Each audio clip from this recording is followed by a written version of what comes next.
everyone. Welcome to the Make Space for More podcast, where we talk strategies for growing and scaling your business in a way that's authentic and aligned for you. I'm your host, Melissa Swink, and in today's episode, we're going to talk about the CEO schedule, how to design your ideal work week, not someone else's ideal work week, yours. But before we dive into how we can help you do that, I want to ask you a question. Are you running your business? Or is your business running you? Just think about that for a moment. I know when I started my business and started working as a virtual assistant, I grew my business to the point where I reached my own capacity. So what that looked like for me was starting out and gaining clients and taking on projects, and that was fantastic. And I had gotten to a point where I had replaced my income from my corporate job, which I think is the initial goal of many business owners who leave corporate and start their own gig. But then once I got to that point, it was kind of like, now what? How do I keep growing? Because at the end of the day, I was working very closely with my clients. We had a great relationship. I still have a great relationship with my clients today. But what that often looked like was I was the one doing all the things in my business. Serving my clients and doing the work that they were delegating to me was, of course, number one. But that also meant that I was the only one doing the back end of the business, the sales, the marketing, the accounting, the billing, all the things that go into the behind the scenes running the business. And because I was the only one working in my business, work stopped whenever I was unavailable. And so what that could look like is if I went on vacation, or if my daughter got sick, or there was no school and there was no one there to back me up in the business and I needed to take some time off, work stopped. So I either had situations where I couldn't fully take off, where I had customers reaching out to me on my off days and asking questions or needing help with things, or I would be able to take that time off and then come back to a boatload of work that would take me a significant amount of time to work through and get caught up. And so with that in mind, think about, have you created a job for yourself? Do you have the freedom and flexibility that you're looking for in your business so that you can also enjoy life and be able to unplug when you want to? So a few key things to think about when you're determining, is my business actually running me? This can also look like people pleasing, right? Where we're saying yes to things that can sometimes be to our detriment, or maybe we're constantly putting out fires and answering questions. So even if you're not working solo and you have a full team and you're frequently, directing traffic, if you will, you become air traffic controller, where you've got all these questions and, communications coming in or problems that need to be solved, and you're the one doing those. Or maybe this also looks like you not having adequate help, where the business has grown and now you need to seriously take a look at, how can I increase my capacity and also be able to get the support that I need? Does it look like hiring another person for your team? Maybe your current team is on the verge of being maxed out. You need to start looking at, who do we need to bring in order to continue to increase our capacity for growth? So those are a couple of indicators that your business might actually be running you. Because at the end of the day, what I want you to think about is how important it is for you to have a handle on your time. If you are able to proactively design your schedule, that is an absolute must, not only for growth, but also for your own happiness, because that matters as well. And the truth is, the way that you spend your time directly determines your results.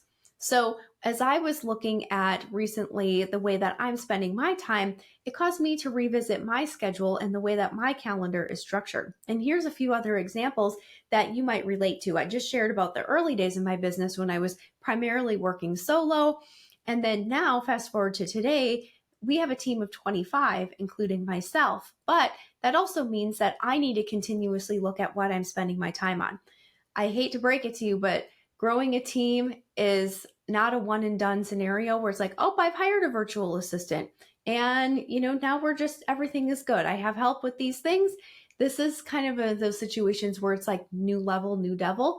So as soon as you feel like you've done a round of delegation and you have taken a look at your priorities and you're playing around with the best way to coordinate your schedule and to structure your time, as over time, that will work. And then you reach a new level of growth and then you need to reevaluate all of that again. So no matter where you're at in business, no matter where you're starting out or where you're at today, this is something that is just going to continue to evolve over time. So I know when I took a look at my schedule earlier this year, I was struggling with having kind of like choppy days, is one example that I would say it. And my business coach pointed this out to me because in an effort for me to try and be accommodating, right? There's an interesting word, accommodating, and be as available as possible for people to schedule calls with me, whether that be my clients, whether that be my team members, or even potential clients, maybe even referral partners. I wanted to have as many times open as possible.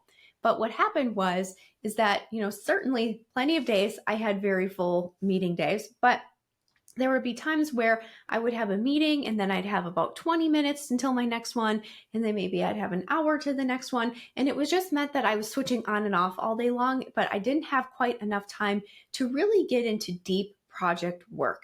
You probably know what I'm talking about.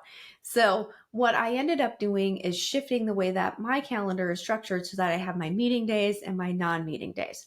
The other indicator that could be that you are just not quite optimizing your time as best as you could be would be if you find yourself often in reactive mode. I just gave you the examples of, frequently answering questions that come in, whether it be from your customers or from your team, or maybe you're the one that is constantly solving problems, you're in reactive mode. That will certainly distract you from the bigger picture goals that you're working on in your business. And ultimately, these things are going to come in. Meetings, they're going to fill up your calendar. These little fires that need to be put out, they're going to come in no matter what, right? There's only so much that we can do to prevent. Now, we want to prevent as much as we can, but this stuff just comes up, or your child gets sick and needs to come home from school. Well, kind of there goes my plan for the day. We want to be sure that we're prioritizing making time to work on your business rather than in it. We know these things are going to fill up. So we want to prioritize that first. And so when we talk about designing your ideal work week as a CEO of your company or organization, we want to take a couple of steps here. And number one is to clarify your priorities. And before we start talking about work priorities, let's focus on home and family and personal priorities first. So ideally, when do you want to start work in the morning? And when do you want to wrap up work at the end of the day? What does that look like? I know for me and many of my team members and clients, this looks like starting work after kids get on the bus to go to school or school drop-off time. And then we wrap up shortly before, bus time in the afternoon, or when kids need to be picked up and taken to their various activities, whatever life looks like for you these days. So I highly encourage you to put parameters around when you want to start and when you want to end work every day, and kind of have these bookends, if you will. Because we also want to prioritize our family time so that we can be present with our loved ones and not constantly trying to play catch up, or we're on our phones and trying to get caught up on emails. Nobody's really present for that. And I don't think that that's how we want to be spending our evenings and weekends either. The other important thing to think about too is, what are some of your hobbies or your goals or the things that you want to prioritize, whether that be your friendships, or maybe you're training for a marathon, or like for me, this looks like also my book club. So I want to make sure that I'm prioritizing my book club and I've got that in my calendar. So we want to start with the home things first, because work, there's always more that can be done. The work of a business owner, the work of an executive director, it's never done. There's always more opportunity. There's always more to-dos, but we want to make sure that we plan our personal time first. And then let's move over to CEO work.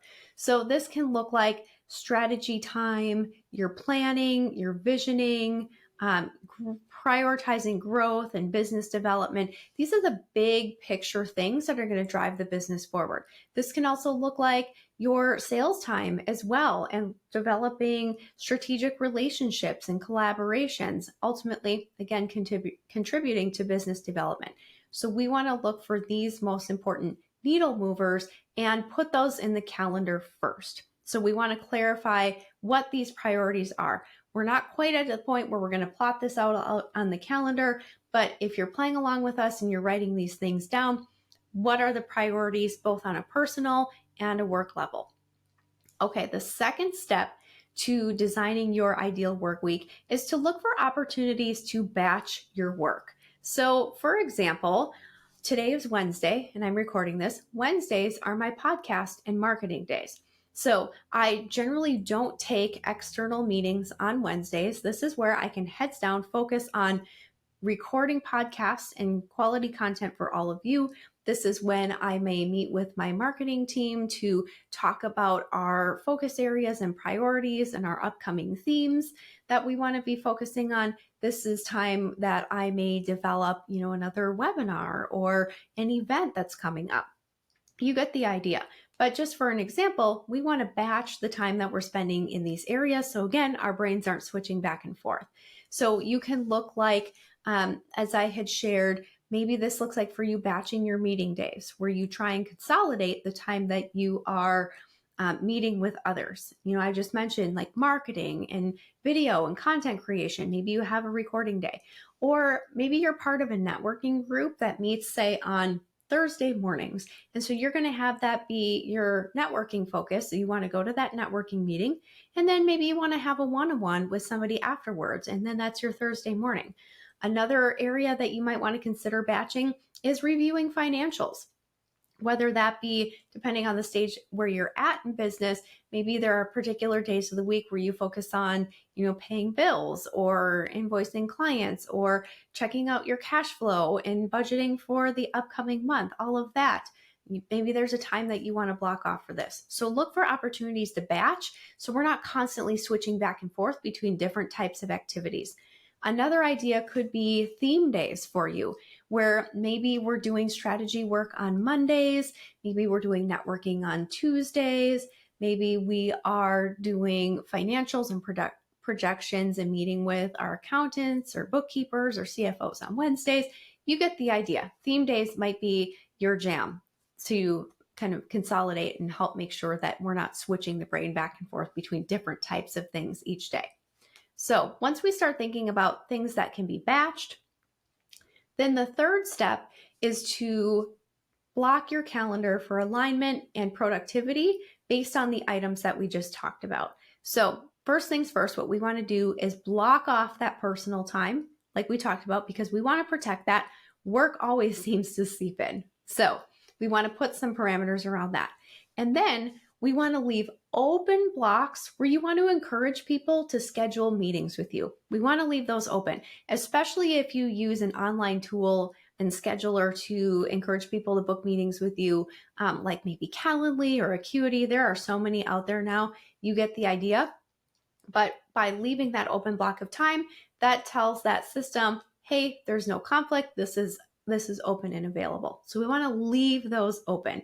And then we want to block off our heads down focus time. So we want to be blocking off and scheduling on the calendar. Maybe it's even I know we're talking about focus time, but one thing that I like to personally do is block off the first hour of every day and the last hour of every day, just to do maybe like email triage and making sure that my team is set for the day and questions are answered before I go on to do the next thing. Or maybe it's a daily wrap up where I'm, wrapping up, going through emails for the day, maybe prepping for some things that are coming up the next day. That's one thing that I love to do. Okay, back down to our focus time.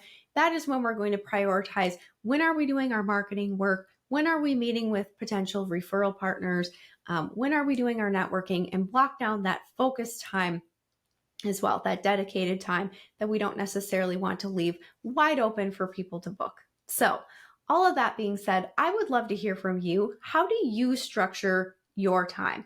I'm just curious. It's always interesting to hear, what's working for other entrepreneurs. Are there tips that can be shared with others?